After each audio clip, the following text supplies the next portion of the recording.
Baik, Assalamualaikum warahmatullahi wabarakatuh. Kali ini saya akan coba bahas berkaitan dengan anemia. Kita sering ya mendengarkan istilah kurang darah maupun darah rendah. Ya, jadi mungkin kita lebih berpikiran mindset kita adalah anemia, tetapi sebenarnya beda. Nah, kedua istilah ini antara kurang darah dengan darah rendah ini memiliki perbedaan arti juga. Ya, coba kita lihat ya, kita perhatikan. Kalau seorang mengalami kurang darah, ya, maka berarti secara jumlah atau kuantitasnya dia memang kurang. Nah, tetapi kalau dilihat dari tekanan darahnya, ya, kita masih bisa memastikan apakah seseorang mengalami darahnya rendah ataukah tekanan darahnya normal ataukah tinggi. Nah, sementara kalau seorang disebut mengalami darah rendah, itu berarti kuantitas darahnya bisa jadi normal atau bisa jadi memang rendah. Nah, tetapi tekanan darahnya itu ada di bawah rata-rata diperiksa. Gitu. Nah, bagaimana dengan anemi? Ya, kalau anemi itu tandanya bukan dari kuantitasnya, gitu, tapi dilihat dari kadar hemoglobinnya. Jadi, seorang disebut sebagai anemia apabila kadar hemoglobin di dalam darahnya lebih rendah dibandingkan dengan standar. Nah, sebetulnya standar normalnya berapa itu tergantung dari jenis kelompok umurnya. Jadi, kelompok umur masing-masing memiliki kadar hemoglobin normal yang berbeda-beda. Nah, artinya bahwa seseorang bisa mengalami anemi apabila di dalam tubuh produksi hemoglobinnya mengalami penurunan. Nah, hemoglobin itu apa? Adalah protein ya yang mengandung zat besi di dalam sel darah merah. Jadi protein kompleks ya di mana tersusun dari protein globin dan senyawa non protein yang disebut sebagai hemo. Apa sebetulnya fungsi dari Hb atau hemoglobin?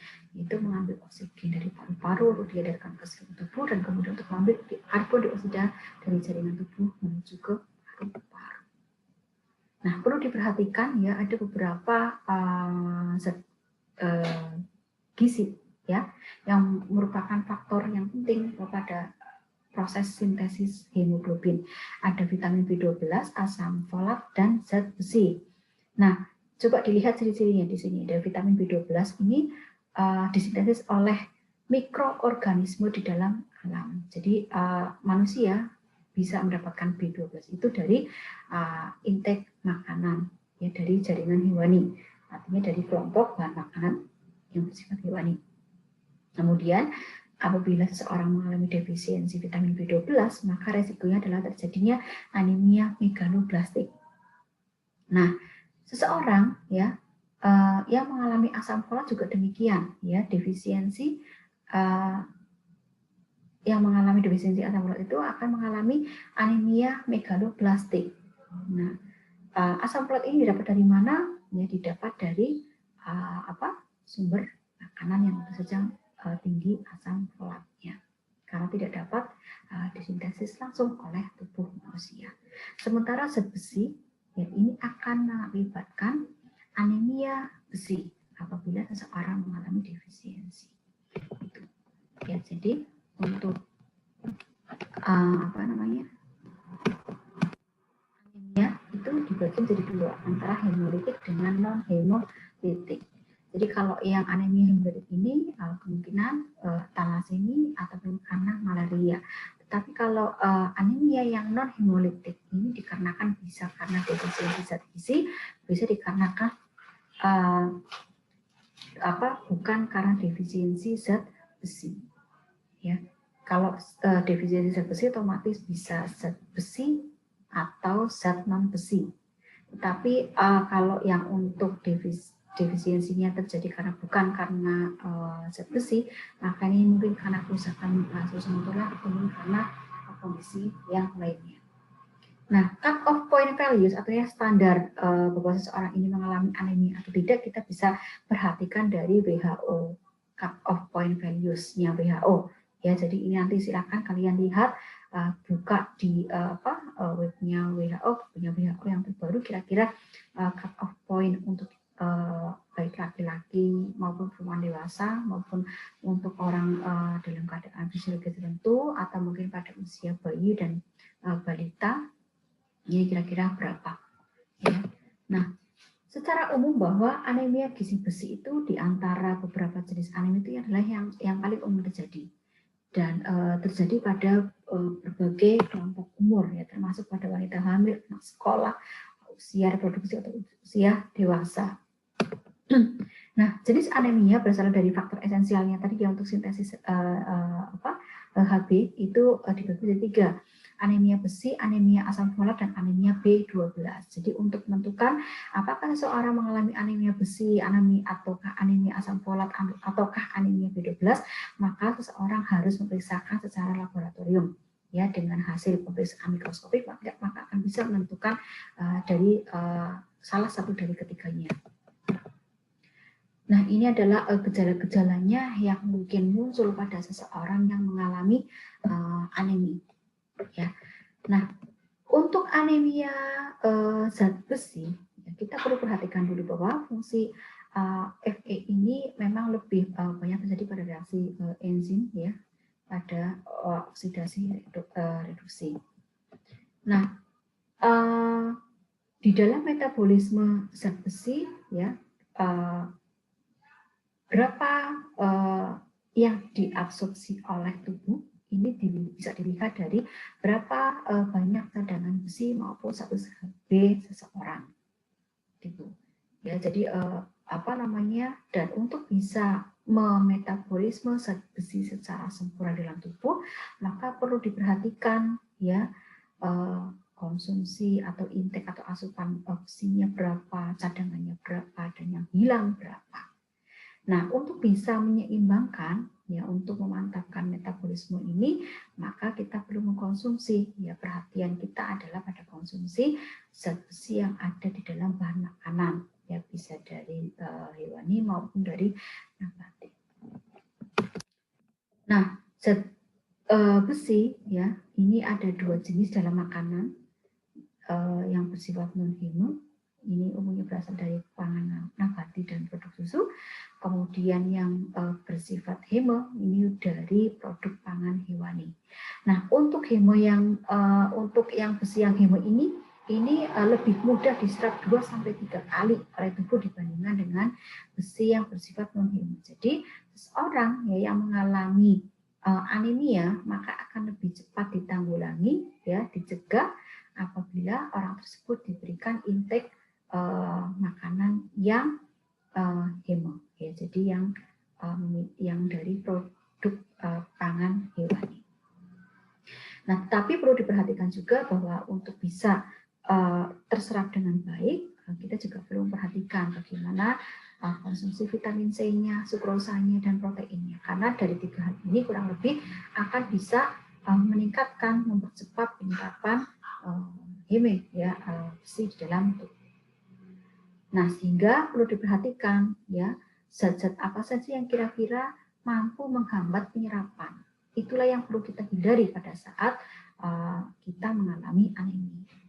Ya, jadi adanya kalsium fosfat, adanya pitat, oksalat, kemudian polifenol, kemudian tanin, ya, yang bisa kita lihat kita peroleh dari sereal, kacang-kacangan, dari teh, kemudian kopi maupun coklat ini merupakan bahan makanan yang bisa menghambat penyerapan besi di dalam tubuh. Maka itu yang perlu kita hindari dulu.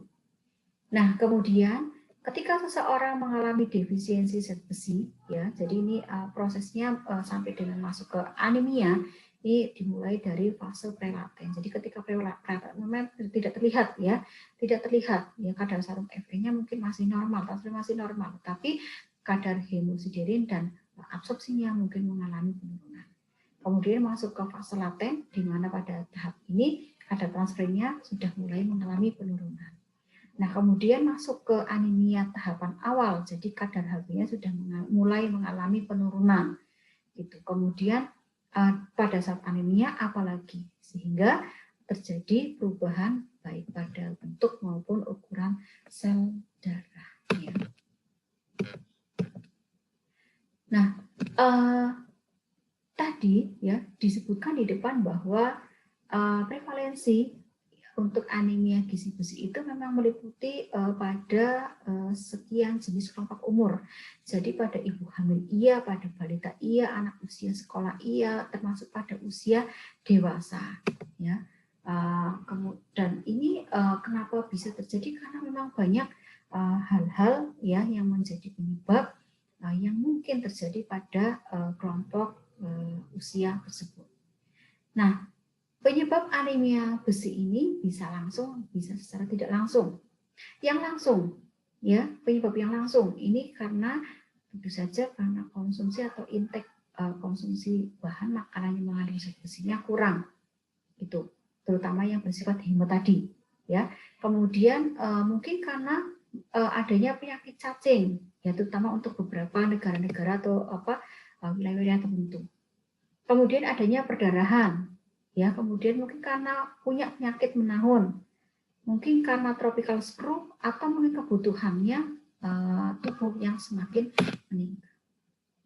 Nah, kemudian faktor tidak langsungnya adalah bisa dikarenakan tingkat pendapatannya, tingkat pengetahuan yang rendah, pendidikannya juga iya mungkin, atau mungkin pola pemberian MPASI-nya pada anak-anak yang salah. Mungkin bisa dilihat dari sosio budayanya. Contohnya apa? Mungkin ya. Karena masih saya tidak tahu apakah sekarang masih ada atau tidak, tapi kemungkinan masih ada. Jadi ada beberapa keluarga yang menganggap bahwa anak perempuan dilarang untuk mengkonsumsi hati, contohnya seperti itu. Anak perempuan dilarang untuk mengkonsumsi daging ayam, nah, contohnya seperti itu. Padahal kita tahu hati, kemudian daging-dagingan itu merupakan sumber zat besi yang baik. Nah, kemudian tanda klinis anemi ada 5L ya, kita paham. Ya, kemudian bibir tampak pucat, nafasnya pendek, lidahnya licin, denyut jantungnya meningkat, susah BAB, nafsu makan berkurang, dan kadang-kadang terasa pusing dan mudah mengantuk. Maka untuk menentukan bahwa apakah kita mengalami anemia gizi besi atau tidak bisa dilihat dari inspeksi, baik mata, kuku, bibir maupun lidahnya. Interpretasinya tentu saja dilihat dari pemeriksaan fisik yang berdasarkan dari tanda-tanda klinis anemia gizi besi. Ya, apakah banyak atau tidak? Ketika banyak, otomatis kemungkinan besar seseorang mengalami anemia gizi besi. Nah, untuk pencegahannya, ya tentu saja dengan meningkatkan konsumsi bahan makanan yang tinggi sumber Fe-nya atau besinya. Kemudian tidak mengkonsumsi bahan makanan yang mengandung zat-zat penghambat absorpsi zat besi yang tadi seperti tanin, seperti ya. Kemudian pemberian obat cacing, kemudian adanya fortifikasi pada makanan atau bahan makanan, kemudian adanya pendidikan kesehatan maupun dengan memperhatikan sanitasi lingkungan yang ada. Nah, ini adalah sumber bahan makanan yang tinggi besi, ya tadi sudah saya sebutkan, kemudian ditambah dengan vitamin C. Nah, kemudian anemia asam folat. Nah, ini asam folat ini memiliki sifat yang labil ya, lebih mudah hilang kalau dipanaskan, ya, apalagi pada proses pemasakan. Sehingga hati-hati ketika kita melakukan pengolahan pada bahan makanan yang mengandung asam folat. Nah, penyebab anemia asam folat ini bisa karena memang konsumsi intake-nya yang kurang, atau bisa karena faktor-faktor yang lain, ya. Kemudian bisa karena KEK, kurang energi yang bersifat kronis, atau mungkin karena kebutuhan tubuh yang meningkat, mungkin ibu mungkin dalam masa fisiologis tertentu, atau mungkin karena adanya penyakit, pemakaian obat, maupun adanya penyakit-penyakit yang lain. Nah, sehingga untuk pencegahan anemia pada asam folat ini ya harus dengan lewat pertama penyembuhan dari penyakit-penyakit tersebut. Kemudian karena tadi adanya faktor kekurangan intake, maka tentu saja dengan meningkatkan bahan makan yang memiliki tinggi sumber folat. Dan juga bisa melalui pemberian suplementasi asam folat. Nah, kemudian untuk anemia B12. Ini untuk penyebab anemia B12 ini bisa dikarenakan atau terjadi pada orang-orang yang vegan. Jadi terutama untuk yang vegetarian yang strict sekali. Atau mungkin karena adanya keadaan total gastrektomi, penyakit cacing, adanya pemotongan usus kecil, mungkin karena adanya konsumsi obat-obatan, dan karena adanya kebutuhan yang meningkat seperti pada ibu hamil. Sehingga pencegahan anemia pada B12 ini tentu saja terutama untuk mereka yang melakukan diet vegan ketat, yaitu dengan pemberian suplementasi B12, karena tidak mungkin ya untuk vegetarian mengkonsumsi daging-dagingan. Kemudian dengan perbaikan sanitasi ya, serta bisa dilakukan dengan pengobatan gitu, untuk transfusi. Nah, ini adalah dosis dan cara pemberian suplementasi yang dilakukan oleh pemerintah, di mana sasarannya adalah ibu hamil sampai dengan ibu masa nifas, kemudian pada bayi, pada balita, anak usia sekolah maupun remaja putri sampai dengan wanita usia hamil dan usia dewasa. Jadi bisa dilihat di sini saat pemberiannya, kemudian dosis untuk pencegahan maupun dosis untuk pengobatan. Ya, barangkali itu saja yang bisa saya sampaikan untuk materi anemia ini. Mohon maaf kalau ada kekurangan. Wabillahi taufiq wal hidayah. Wassalamualaikum warahmatullahi wabarakatuh.